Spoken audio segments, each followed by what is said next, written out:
So my project that I'm working on this summer, it's going to be a behavioral research. So it's actual human and animal interaction. So due to COVID closing down the zoo, the animals here haven't had any human and animal interaction.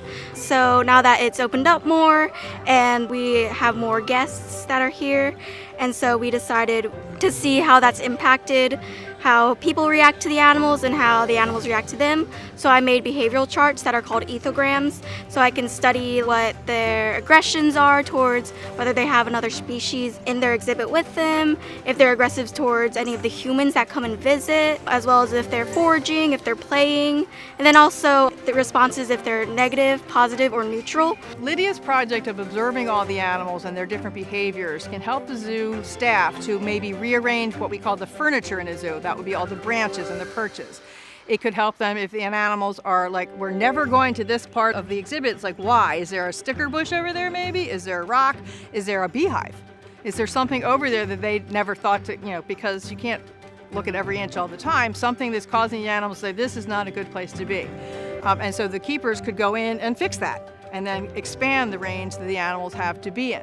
Getting this opportunity has definitely enhanced my undergrad experience overall. When I transferred here, I had hands-on labs, and I got to actually have face-to-face classes with my professors, and they would talk to me after class if I wanted to talk. They offered to talk to me over office hours. That really allowed me to make actual relationships, and I know how important it is to make connections with your professors. So getting to do this research project, one, helps me really understand what I want to do in my career.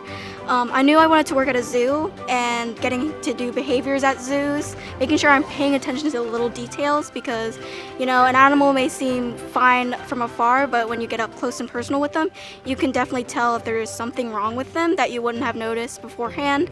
And it's all about bettering the lives of the animals. So that's why this research is really important to me, because my main goal is really just improving the lives of the wildlife, making sure their conservation is known, making sure people understand that zoos are not a bad thing. A lot of the animals here, especially in the Salisbury Zoo, were animals that were failed releases, that are for breeding programs to keep endangered species alive, such as the Andean bear.